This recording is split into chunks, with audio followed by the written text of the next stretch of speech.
believe she finished about 7 saves tonight. I mean, she was exceptional. I mean, absolutely exceptional. Dealt with by Abby Smith. Miranda turned away by Smith. Knocked down, second try, Smith. Swipe, side, hit, curling, Smith.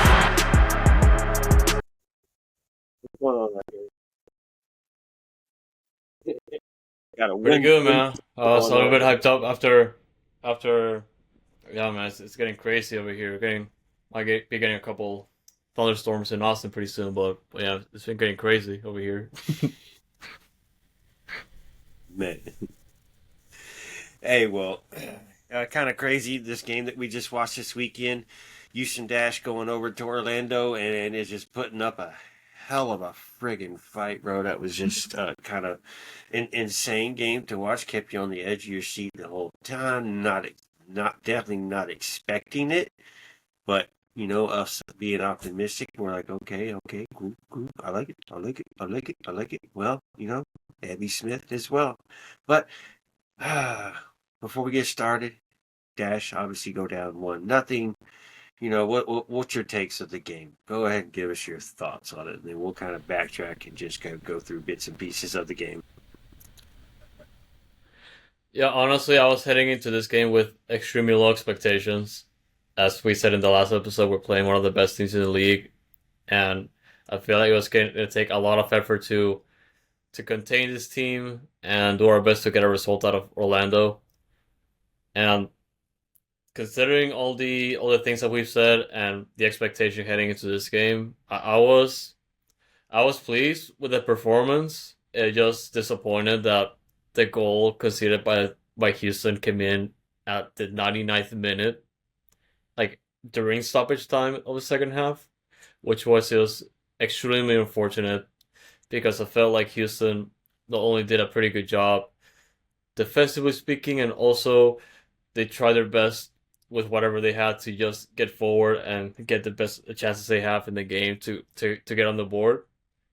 But man, Abby Smith just put an absolute performance, like a monster performance in Orlando, and she definitely earned the match MVP that night because she was the reason why Orlando didn't put up like 10 goals.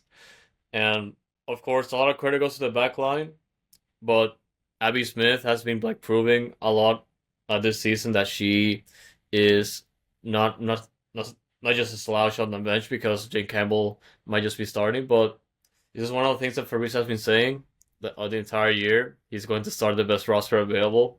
Abby Smith, like she's been showing it in the training field and now on the field. She's been making her contributions to this team, and it's just kind of unfortunate that the Dash couldn't take the point out of Orlando literally at the last minute of the game.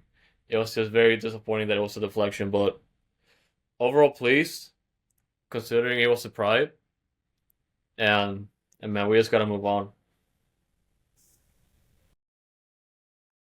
Bro, you said it literally the last second, and I was actually in the Discord complaining because the referee put 9 minutes up, and then we went into the 10th minute, and then that's when they scored, and then holy hell, man, I feel for Sophie because Sophie got benched, right? She's not playing, and then what happens? She comes in, and the moment I asked her to come in is when you want to hold down the tie or you're winning and you want to keep the other team from scoring. She come in for defensive help.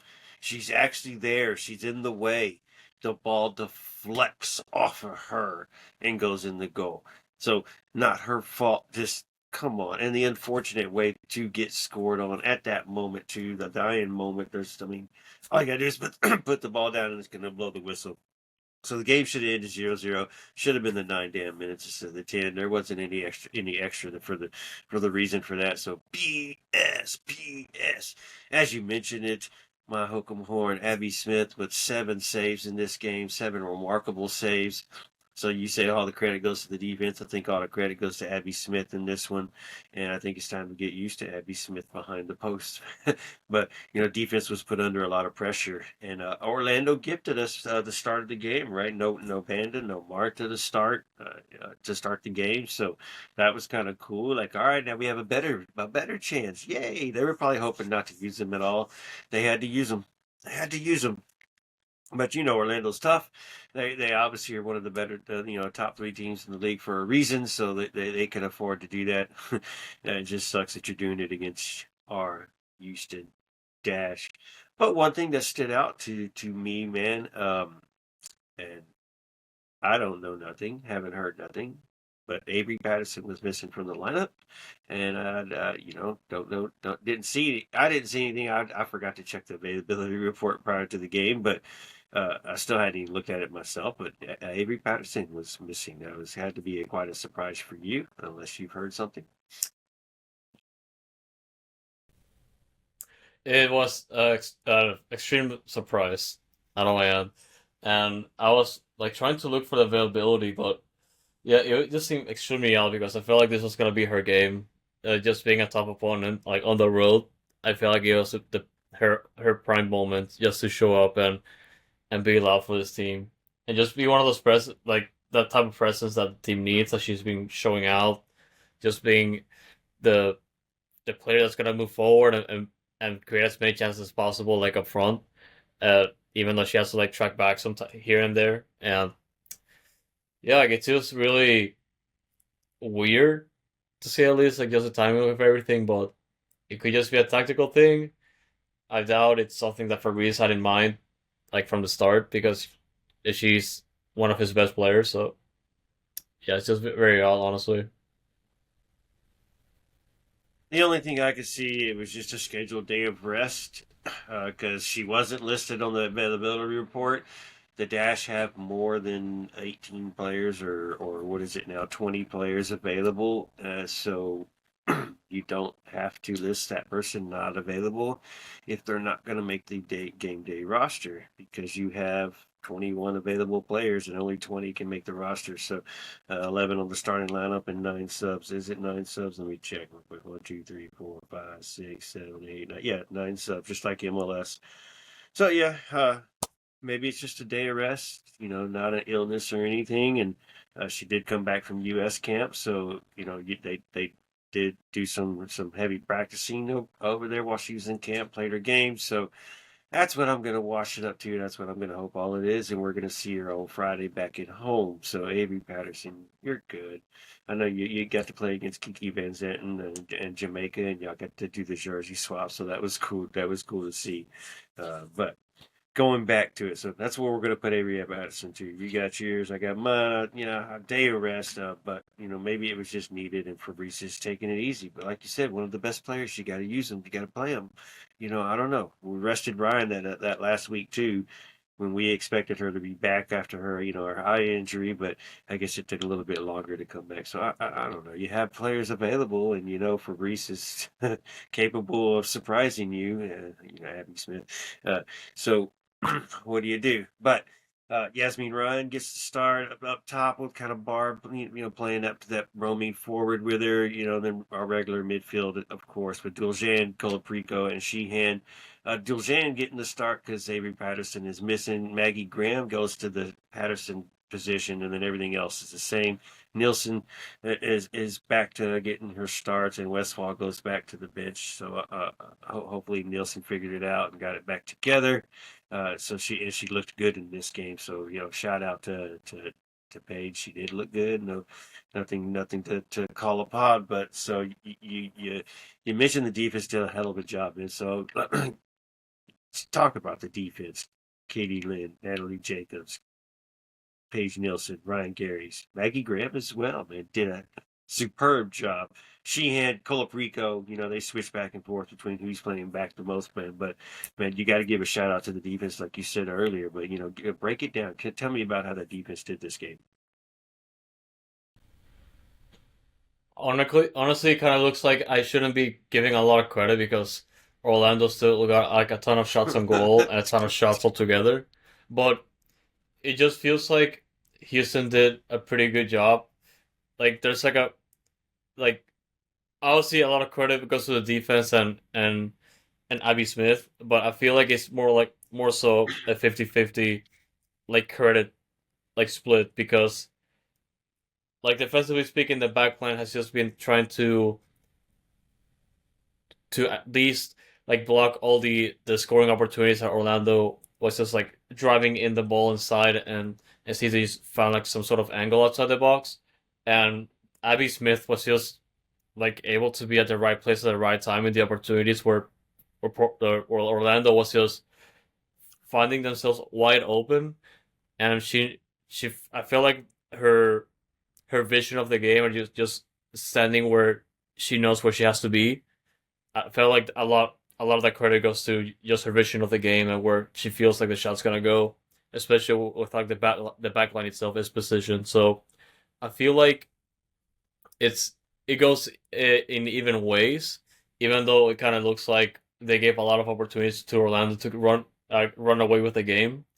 But at the end of the day, I feel like they did a pretty good job up until the last second of the game. Unfortunately, that it was just a deflection that came off the leg of, if I'm not mistaken, was it a Lind or someone else? But either way, like it was just really Sophie. unlucky to say the least. Sophie. Sophie Schmidt, yeah, yeah, yeah. Well, yeah. So, and you're right. Looking at the stats, 22 shots, 8 of them on target. Obviously, 7 saves, and one of those goes in. A redirect, and it just redirected so quickly. Abby Smith couldn't react to it. But first half was fine, 0-0 going into the half, and it was a pretty even match. And Dash looked pretty good. And then second half, as subs were being made, and the starters started coming back in for Orlando, things just kind of changed, and they just put on the barrage and the barrage and the barrage and the barrage. And defense does get credit. They put themselves in positions to be in the way, to interfere enough and prevent enough. And then Abby, like you said, it's just a natural at her position and her reflexes and knowing where to be and her dives and her agility. It was just on point. And that's how you play behind in between the post, and just making Fabrice look like a friggin' uh, a wizard over here. Mentioned Jane Campbell for Abby Smith 5 games in a row now, so this is incredible. We'll talk about that later as well. But like we said, man, 1-0, scoring in the last second. No Avery Patterson. You still don't get no Rebecca. Still does not get no time, which is it's just still a surprise to me. Something's going on there. She's just not performing at practice. Kiki, that's Vicky. I'm thinking of her damn middle name while her first name, but Kiki Van Zenten is been getting a lot of playing time. She came in for Joel at Kiki. halftime, so she got 45 minutes of playing time and looked pretty damn good. Yeah, Kiki, and she looked pretty damn good. So I'm sure Mark ears just popped up once I said her name on this, even though he doesn't listen to this episode, this part of the Foxtrot studio things going on. But so Kiki Van Zanten, man, I know you. Everybody's been hype on her. You were even hype on her prior to the season, ready for her to return. She, obviously from her injury last year, she's been doing well for Jamaica. She's obviously when you get time, the coach likes you. So Kiki Van Zanten, man, she's what was it, 45 minutes? Didn't get no goals, no assists. She played in the second half, which was the toughest half, but she was accurate with her passes, 12 out of 15, which is kind of incredible because Orlando was putting on that press. She did create a chance somehow, 2 total shots, man, 2 total shots. So she did get 2 shots off, and I believe one of those was a pretty damn good shot that kind of went off to the way. 31 touches. Touches in the opponent's box was 3. So she did get herself available in creativity, man. So Kiki Van Zanten has been getting, or Calissa Van Zanten has been getting a lot of playing time in the previous 2 or 3 games now. Is she becoming somebody that is becoming a part of that core and somebody we're going to be looking to rely on a little bit more now that she's made her name out there a little bit?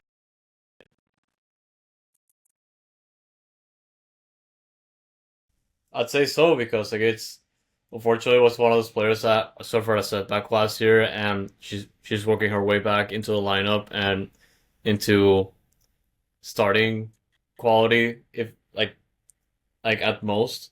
because she's always obviously contributing to her best of her ability right now. She's coming off the bench and just being available. It's more than enough for me right now. It's very tough to recover after that type of injury, especially for a long term, like last year, like especially early on. And I'm just glad she's back. I'm also glad she's getting a lot of opportunities with the national team whenever she can. And I'm still looking forward to her development with the team. I know she's gonna get a lot of opportunities to play with the Dash like over the course of the season, and especially after this game, I feel like she had like a pretty good performance and a lot of credit. Well, I'd say like probably she's a little bit more favorable now because I feel like she's definitely has to work on practice to get that starting spot pretty soon.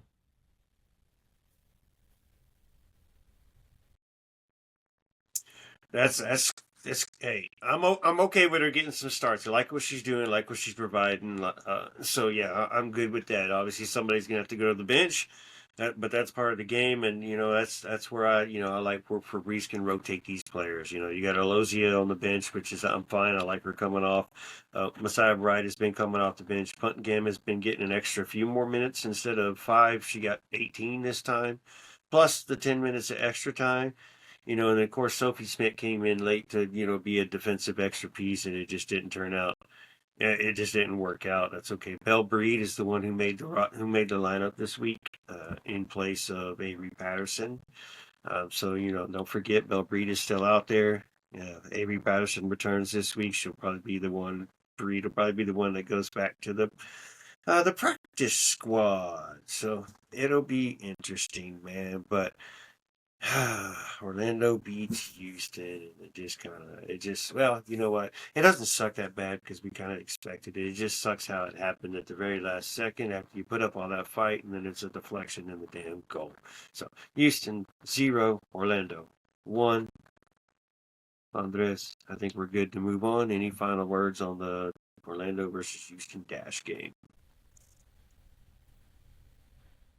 It's a building block more than anything. It's definitely improvement as far as we've seen, and like I said earlier, it was just unlucky that Houston didn't get a result here. How are they gonna go from here? It remains to be seen still. Unfortunately, we've been subject to a lot of inconsistencies this season, so it's still unknown if we're gonna see the similar results or performance in the next game back home, and they just better keep on working, keep the hustle, and work for those wins because they're dropping back pretty fast. The We're reaching the halfway point of the season, and they need to get the results now.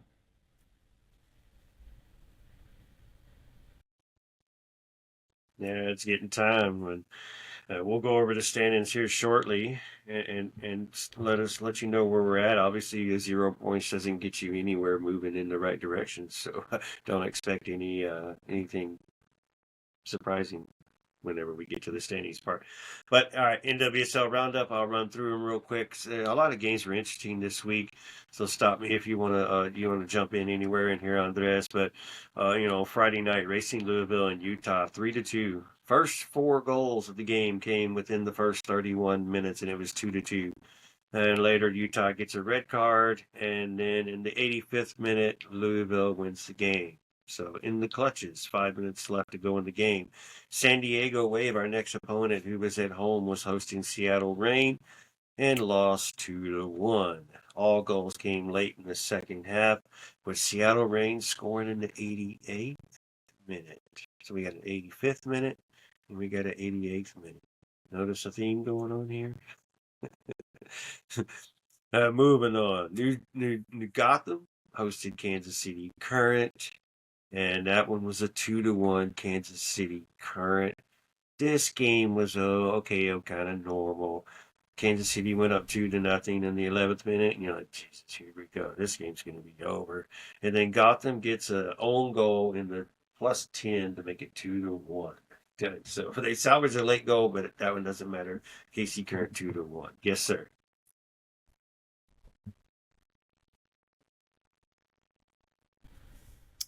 Yeah, like it's just one of those performances you're like, okay, the current can run them over, and it turned out to be like a pretty tight game to an extent. So unfortunately, Kansas City Current is still Kansas City Current. I don't want to play them.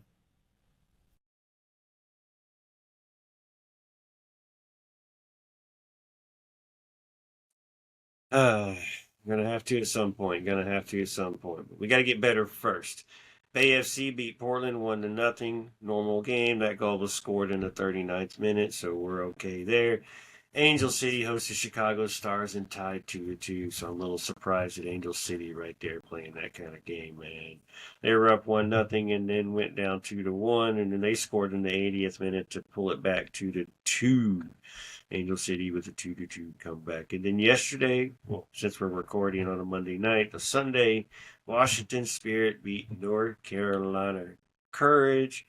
And, that one, I guess you'd call it a game. It was 2-0 real quick. North Carolina gets one back 2-1, but then they just fall back in the second half, and they can't pull one out. Sorry. So that is your roundup for the week for the NWSL. Everybody's played everybody. Everybody's played 11 games into the season of a 26-game season, so we're 2 games left to the mid-mark. As Andres said, Dash needs to start building some points against teams that you're not expected to, so that you can work your way back up that ladder. We are currently sitting in 12th place with 11 points, 6 points above 13th place Utah and 14th place Chicago. So sitting in 12th. Don't like that position. Don't like it at all. But what do you do about it? Top 3 again: Kansas City, Orlando, Washington. Kansas City starting to pull away a little bit. It's only 5 points, but we've been watching this every week, and it's been really close. But Kansas City 27, Orlando 22, Washington 22, and then our next opponent, San Diego Wave, hovering in 4th with 20 points, trying to break that mark into the top 3. So can they do it? They are the top 4th, so they are a home team if you were to start the playoffs today. But the standings are as they is. The top 3 teams are where we expected they were going to be. San Diego is trying to break the cuss, and we are sitting in 12th, Andres, man. Anything stand out to you in the standings? Bay FC holding the 8th spot, by the way, tied with Angel City with 15 points for 8 and 9.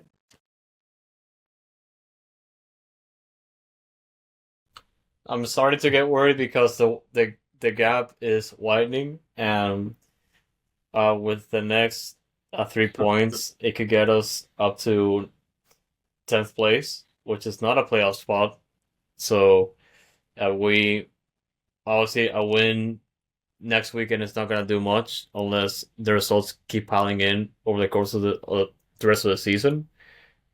And yeah, it was kind of disappointing just to see this result slip by because of that. But overall, the results that were wasted and in the other games, obviously we have to start looking forward and just think about the next games just being as treating them as playoff games to an extent, because this could be the season right here, that the calendar for the Dash for the next couple months. It's gonna be extremely tough. Only for the circumstances that we still have to see this team perform under these circumstances, because we're, to an extent, we do have the backs against the wall right here, and even though the floor, we're still pretty we're still very upfront, compared to Utah, Chicago. We do have that margin of 6 points, but then again, we do have to win games to get out of the floor, get out of the cellar, and break into the playoff spots.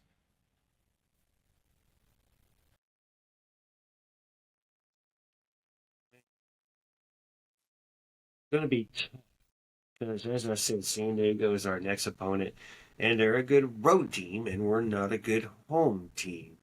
So there's something, I guess, is going to happen, is what's going to happen. So we're going to have to hope for the best and come out and do our best, man. We played San Diego not too many times in our entire career, only 6 times total. We've tied them 0-0 at home, 0-3 at home, and 0-1 at home. So we played them 3 times at home, and we have gained 1 point and scored no goals at home. against the San Diego Wave. So there's something that needs to give on Friday night. As we said, Friday night, 7 o'clock at Shell Energy Stadium. If y'all can get there, don't worry about the weather. We're going to have rain on the cusp, but we're going to play this freaking game because the rain's going to happen on Thursday night in Houston. So it just might be a little red on the roads going downtown. That's fine. Get your butt to the stadium. The Dash play on Friday. The Dynamo play on Saturday. So you can get you a double header this weekend. Stay at home and chill on Thursday when it's raining and watch your Dynados. But Andres, real quick, it's the San Diego Wave that are coming into Houston on Friday at 7 o'clock, which their last 5 matches, they're doing okay, except they did lose their last one 2-1, and I just mentioned it at home. But prior to that, they won 3 of the last 4, the fourth one being one of those being a draw, 3 wins and a draw. So like I said, sitting in 4th place. You still have a Maria Sanchez over there coming back too, which who cares? But man, what is your take on this game coming in? San Diego Wave coming into Houston to maybe hit the heat wave?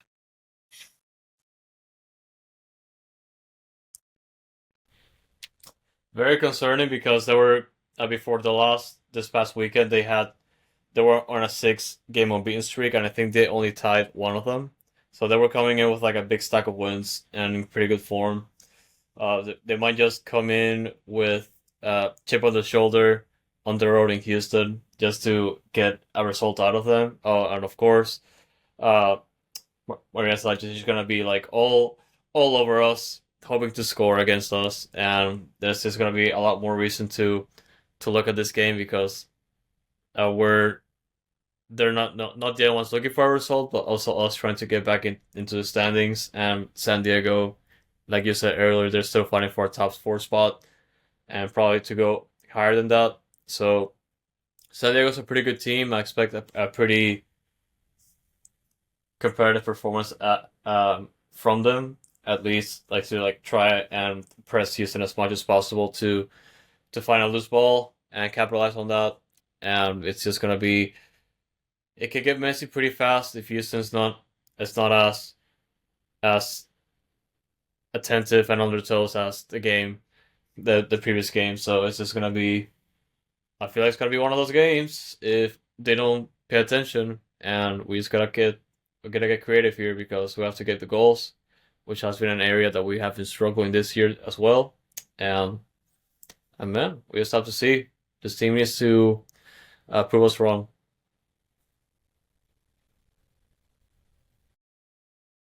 It's crazy. They're using a 4-2-3-1, and it's not really crazy that they're not using Maria Sanchez. But Maria goes to a place she wanted to play, and she hasn't even really been too much of a. I don't know what she's really done. True, she's played in 10 matches, 2 goals, 2 assists over there. So yeah, I mean that's okay. Your team's doing better too, so I guess that's better. But looking at their lineup, they've got 2 center backs that look susceptible. So you could maybe, if we can find something in the middle, a target, a Diana Ordonez. No, I'm just kidding. I don't know how you work the ball into the box and you defeat 2 center backs. I mean, I do, but not with these players right now. Yeah, you're going to have to stretch the field and use your width and get those crosses into the box and have runners coming on. So that'll be on the San Diego defense to really do a good job. They had good wing backs, 2 wing defenders, whatever they want to call, 2 central defenders that are pretty decent. So maybe they're helping out those center backs. They got a decent forward. They got a decent attack too. They are a little bit dangerous. So what to expect from the San Diego Wave, man, is just what are we gonna get? Because they're good. They're a good road team, bad home team. Their top scorer is only 3 goals. So I mean, they're spreading the ball around and moving the ball around. They scored 22 total in this season, so they're scoring an average of 2 goals per game. So that doesn't sound bode good for us. We've given up 17 goals. So we're not too bad. We're a -7. They're a +8. So there's a little bit of a difference right there. So Fabrice, just keep doing what you're doing with the girls. So we can see it working. The defense is really good when they don't make mistakes. The offense is still struggling to find their opportunities to score. They are given a couple of good opportunities, but need a little more. I know that's tough at coming from a tough Orlando opponent, but San Diego Wave, man. So Fabrice Gautreau, how you are Fabrice, by the way, Andres. Is there? All right, I'll ask it this way: make one change from the starting lineup. I'm inserting Avery Patterson back in.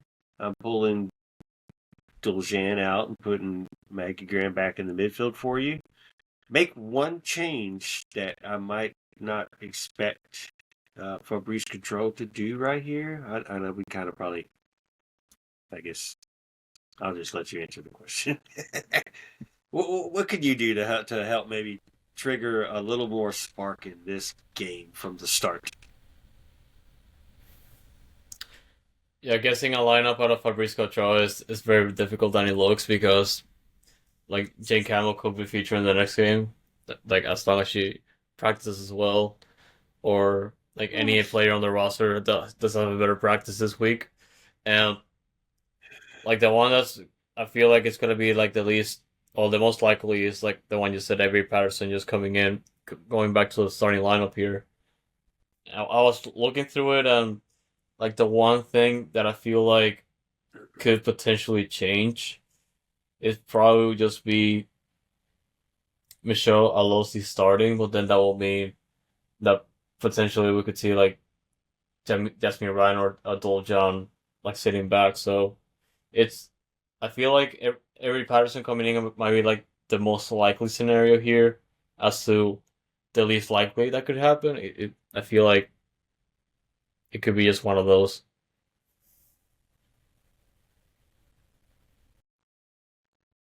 I'll help you out here because we talked about it earlier in the show. Maybe a Kiki Van Zinten start right here, and maybe it's a Maggie Graham to the bench, and she comes off the bench and be that second half spark. So maybe something like that, because I think we're on the Abby Smith train now, anyway. So curious to me, but segue into Abby Smith as the Houston Dash keeper. From here on out, it looks like we might as well just say it. It's been 5 games in a row. She did a friggin' hell of a job this game.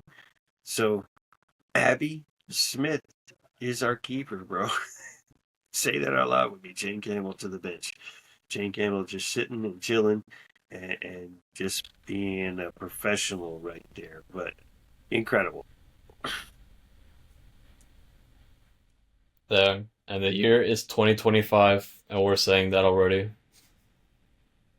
It's insane. Man. 4 matches, 1 clean sheet, right? 4 matches, 1 clean sheet. Let's see. Lost 1-0, 2-2 tied, lost 4-1, which that was the bad one. And in the Seattle Reign game, the 1-0 Seattle Reign game. So, has she even won yet?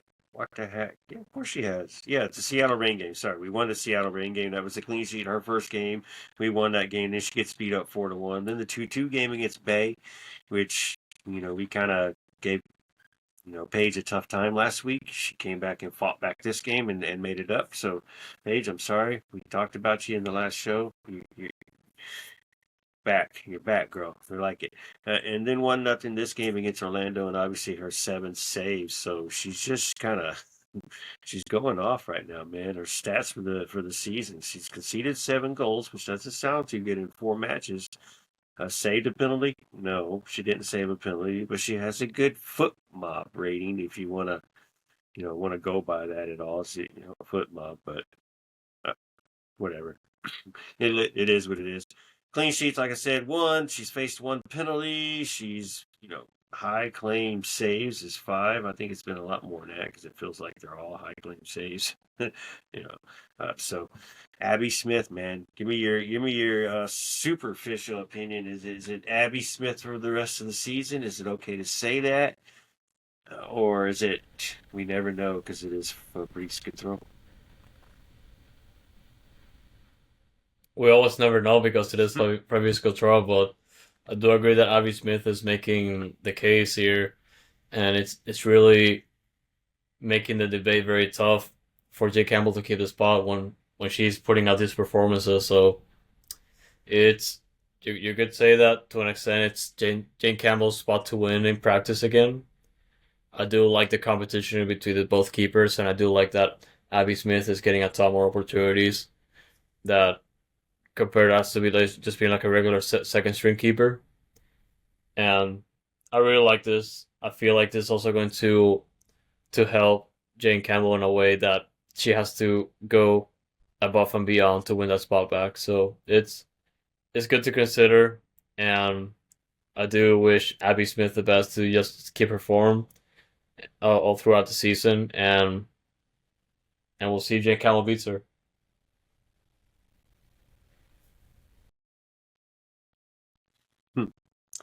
Well, that'll be interesting. The only thing that sucks, I mean, it sucks that Jane Campbell's been benched, but at the time when she's trying to become the USA keeper, and now her USA coach is seeing that she's not even getting playing time anymore. She's been beat out by veterans. That doesn't vote good for her. Doesn't look good. So, and she wasn't invited to the last camp. That was last 2 weeks ago. So, man, it just sucks. But I've been one of the critical ones of Jane Campbell over the years that we've been talking about the Dash on our podcast, whether it be the Dash Dispatch or Noodle Time, or even back in the good old days talking about Jane Campbell. I was like, I was tough on her, and then she had a really good year. She was keeper of the year, and then we're like, all right, we're doing a good job. We're doing a good job, and then the big surprise, the switch.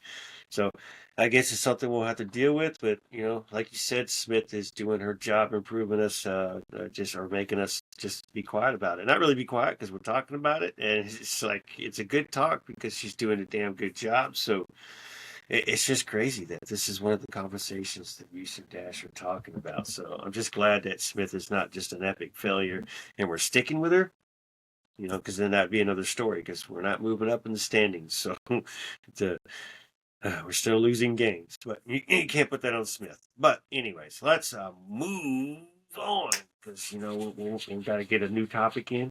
We got to follow up. Last week we did the summer free agency window is coming in July 1st. We talked about a few players. Keitoto has technically signed the day after we released our episode and is staying in France. We even said, I don't know why she just doesn't stay in France. She's a French national, blah, blah, blah, blah, blah. And then she signed the next day. I didn't know nothing. I wasn't wasting time. But yeah, signs. But we still have hope. We still have hope. We still have Cat Macaro. It's still out there. It's still a pipe dream. Yes, we know about it, but I think we can still sell the reasoning behind it and still get her convinced to come here and convince Angela to even just make the phone call and try. See if she's interested. You never know. Everything is in place for her, and this just works out. But we're going to translate a little bit different this week. We'll come back to the summer free agency hunt next week, and we'll focus again on that.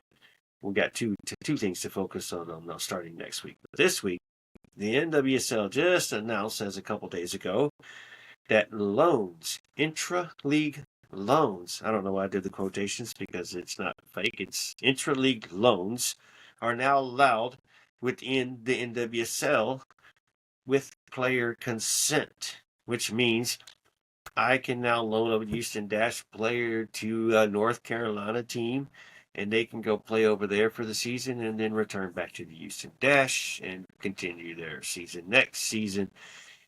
So you can do this within the league now, and it's effective immediately. So what this means is teams with solid depth that have players with a lot of potential that you want to utilize, but you just don't have room for them. You can send them off somewhere else in the league.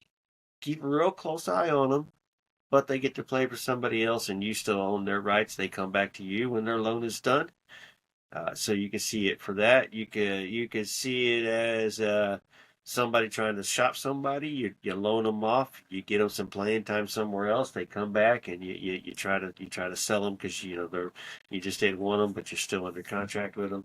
Um, there's other reasons teams are in need of positions, can go out and look for players that maybe are not getting as much playing time, or maybe players that might be on the outs need a fresh start while they look for free agency this coming summer. So, Andres, I want to ask you this: is this a good thing? And just give me your opinion about it. Intra-league loans being allowed by the NWSL from here on out, and it is with player consent. So then there is no more draft.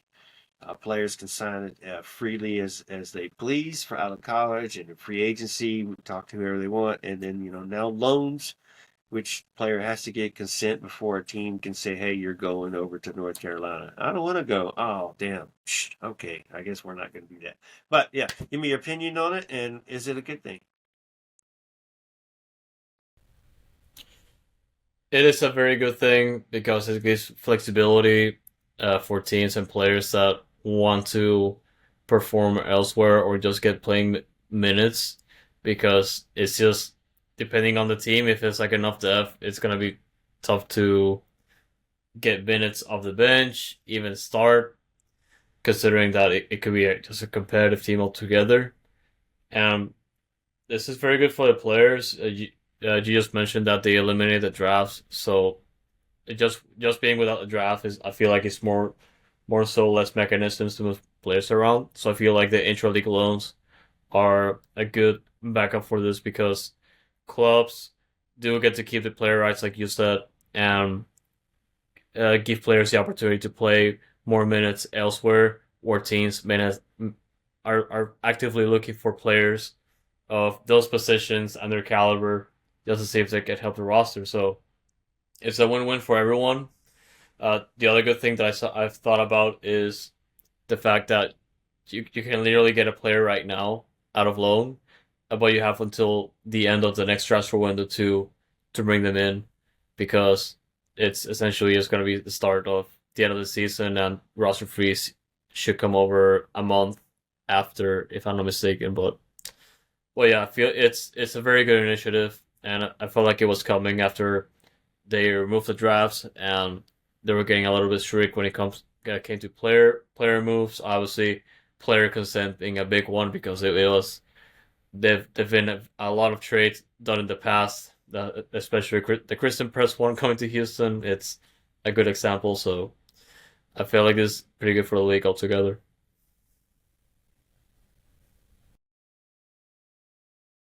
I really like the consent part. You're asking. You're actually gonna have to ask the player if they're willing to go as well too at the same time. So the consent part is just is big, but I'm not gonna say big. And then you could definitely argue that part of it too. Hey, you play for me. I have your contract. I can really do what I want with you. I'm going to start you. I'm going to bench you. I'm going to send you to North Carolina for 3 months, and then you're going to come back at the off season. You're going to go back to training camp.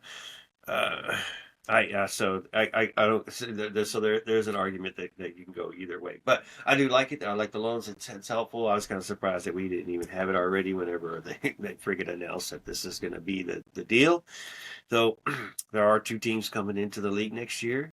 This is not immediate help for us or anything, but there is two teams coming into the league next year that is available for them to utilize this situation too. So of course they're going to sign a lot of players and they're going to sign their core, but they're building their roster.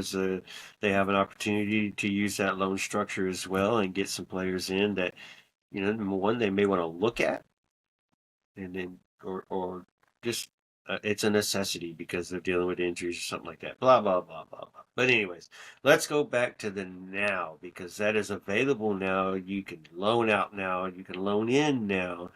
You can loan in immediately. So, Andreas, is there the Houston Dash? I believe in most fans' eyes are desperate for a striker, a playmaker, something that can be a difference. We're looking for that player in that summer free agent window, transfer window, but is there help out there in the loan market within the NWSL that could come to Houston and be a benefactor to us? There's a lot of pressure from the fans, and I don't know if I should say desperation of this team to get someone that's just able to put a spark into the attack, because we're still lacking goals in so many ways. Like we literally ready to go beyond the scoring sheet, because we cannot literally go beyond one goal in most games. And it's very concerning, because for us it's just really tough, really tough to put the game away sometimes. And one of the ways you can put the game away is just scoring more goals, more than the opponent. And like here and there we get one goal scored. Like we just scored 2 goals for like the first time in like 3 or 4 months, if I'm not mistaken. And it's like since last year, it's just really been a mystery of us just scoring goals when it matters most, because we've seen enough build up, but time and time again we just like unable to put all the goals that we need in the back of the net. That we just keep creating opportunities, but we just fall flat in the final third. And they need a game changer. They need someone with experience, and one that's just gonna bury the ball in the back of the net. And I was thinking about it, and I'm still going through like all the rosters. But the one player that I've been looking at, and not because of bias or anything, but the player that I was looking at is Dana Castellanos from Portland Thorns, because she has not been having like a good time scoring goals for Portland. I feel like she's been having to contest those playing opportunities, and she only has 1 goal the entire year so far. She's only played 10 games, and she could be like a different beast in Houston. I'll definitely buy her jersey for sure, but I mean, like it could change her game plan. Maybe it's a flop for us again, but hey, man, I want to speak it to existence. Kat Macari and Dani Castellanos in the same window. Come on, let's do it.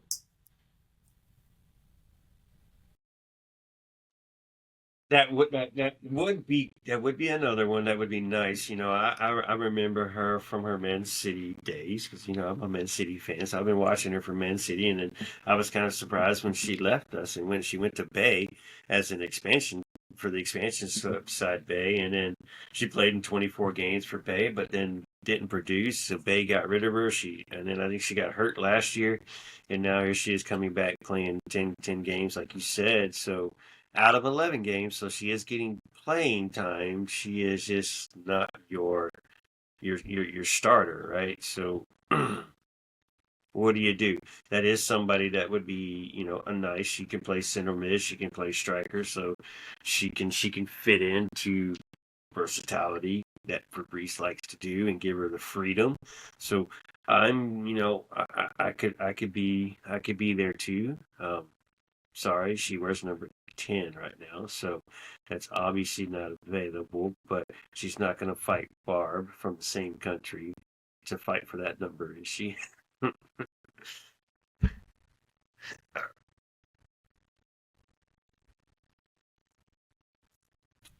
Absolutely. But so, man, so you say Castellanos is one, so that'd be nice. So that's something we can do. So, maybe if we can catch Angela or Jessica in the tunnel and be like, hey, we want to ask you a question. With their NWSL doing loans, is there anybody out there, or is there potential? Because they can't name names. Obviously, they're not going to name names for players that are under contract or anything like that. But that's interesting. That's something to look at. Yeah, I'll play around and look at some rosters too, and maybe I'll call my friends over at Angel City that really kind of know the rosters of the league inside and out. Maybe you could ask Theo, man. Go ask Andres. Go ask Theo about that. Ask him that question, man. Ask him that question, and then you come back and we'll post something and see what he says. Of course, yeah, Thea's gonna dig an answer for sure. So loans for us going out. That's something else to think about too. Are there, like I mentioned earlier, you roster 20 players per game, and there are players that are not available that are don't get to make the roster because we have too many players. As we mentioned, Bell Breed made the lineup this time because Patterson was not available. But there is a player. There is a player that I think that we should loan out immediately, and I mean immediately, to somebody who would utilize this person. Granted, I know that she's young and this is just hard to do, but maybe you loan her out to a USL team or something just to get her some minutes and make sure she comes back to this roster. But let's do something with Zoe Matthews. Unless we're doing something with her already and there's plans for her, but there's a lot of potential there. There's a lot of talent there. We did just sign her this year, so I mean, or early last year, but there's a lot to do right there. I think that's a person that we could send somewhere within the league and get her some playing time. If that's not a potential where they don't want to trust a kid like that and do something like that, then we can send her to a UWSL team or whatever or something like that. Make sure she gets some minutes. But I would like to see something we could do with Zoe Matthews. Bell Breed is obviously one you could loan out within the league who might be looking to find a new place, and then if she's still under contract, we could always trade her within the league and get a little GAM or whatever the damn NWSL version of it is. So for me, it's Zoe Matthews is maybe a potential, depending if we could sell the point that she's that good. Why don't you use her? Ah, man, we're good. Yeah, we know you're good, but there's other teams out there giving up a lot of goals, man. Like so, if I go look at the table real quick and just goals against, like I said, we've given up 17. The Utah Royals have given up 22. Chicago Stars have given up 24. I mentioned San Diego that we're playing. They've only given up 14, but Angel City's given up 21. So is there an opportunity in those teams to pull in a center back, right? A center back. Remember, Zoe Matthews is transitioning to center back. So maybe a left center back or a right center back. So that's mine. Andres, do you have somebody from the team that you would like to see go somewhere to get more minutes to benefit and come back to us and possibly grow those minutes here? I was about to say Soy Matthews too because she's I feel like the player that we have to see enough minutes this year outside of Rebecca. So and Rebecca could be nice too, but we have still to see her play. But I feel like Soy Matthews could just be an asset for a lot of teams in the league right now.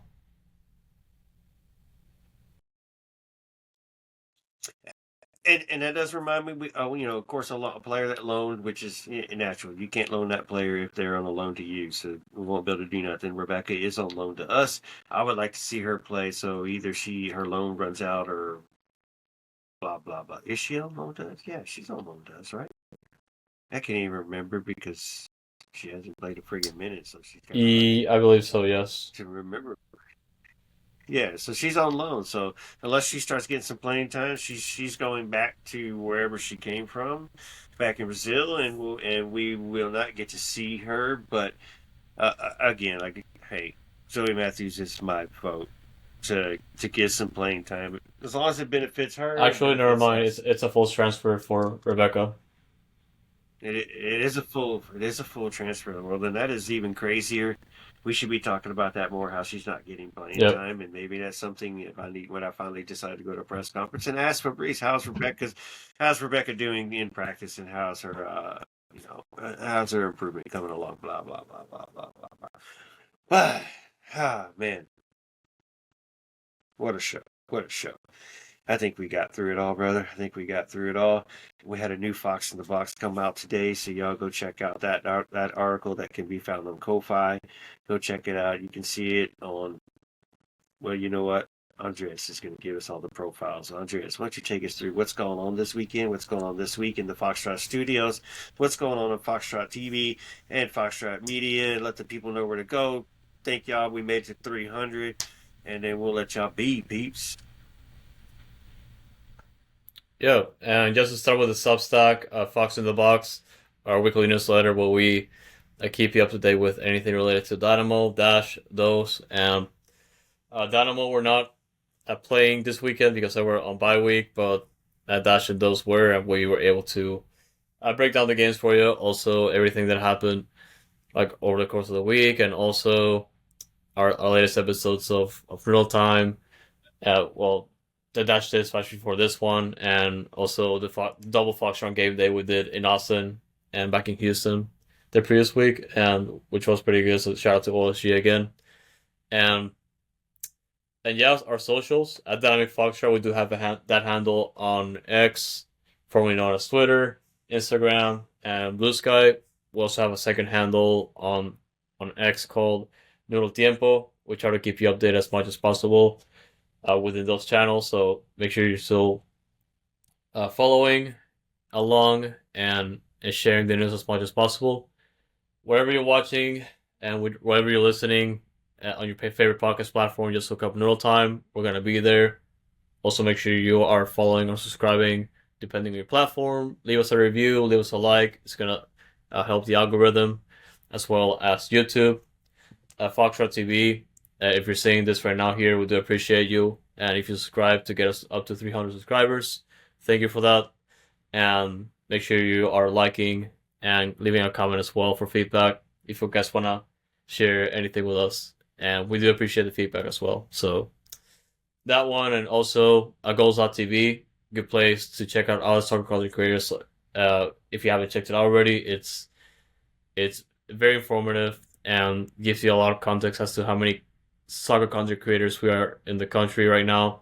And of course, there are way more out there that are in Goals TV right now, but it's a good platform to get to know some of those creators that, like us, they're just very passionate about the game, passionate about their teams, all the leagues that are in the world. So I highly recommend checking it out if you haven't already. But yeah, those are our plugs. Make sure you are following along because we love putting out content like this one, and we love you guys. Thank you so much. Like you said, Foxtrot game day. We're gonna have a double dip again this weekend. Dasher at home on Friday night, 7 o'clock against San Diego Wave. Saturday we're gonna have a tailgate. Rawr, y'all come through. We're gonna be in the North Lot, right across the street from the Texas tailgate. And then once the tailgate is about 7 o'clock, we're all gonna get together. El Bation's gonna come out and they're gonna start playing. Well, they'll be playing already, but they're gonna come out. We're gonna march into the stadium together at 7 o'clock, and then we'll get in the stadium and we'll have a good time, and we'll continue the good old stuff. So y'all be ready for a double Foxtrot game day again. Dash and Dynamo as Dynamo host Montreal. So as I remember, I need to go say hi to my the Ball is Round friends and see how they're doing, and see if they're willing to come down to the Houston heat, or they're going to stay up there in the nice Canadian weather. But guys, I want to appreciate y'all. Thank y'all. Y'all say hi if y'all see us on the concourse this weekend. I believe you might be able to see the dynamic Foxtrot in person as well this weekend. I'll be there for the double dip. As I said, Dose is playing on Thursday night, so y'all catch that one on. It'll be YouTube or Apple Pass, but y'all keep us. If y'all follow us, you know what to do. Y'all know where it is. You'll know where the information is. We always let you know what the game day and where to watch it. So we gave you the socials. I want to thank y'all. As always, we'll see you next week, hopefully with a big dub at home and many more things. So we'll see what's coming up, and we like it when the news is kind of quiet, but we'll see if we can sniff out a rumor or sniff out a player that we're interested in that is a potential to come to Houston, even in the loan side. So y'all look forward to it next week, see what we can come up with, see if we can sniff anything out in the market.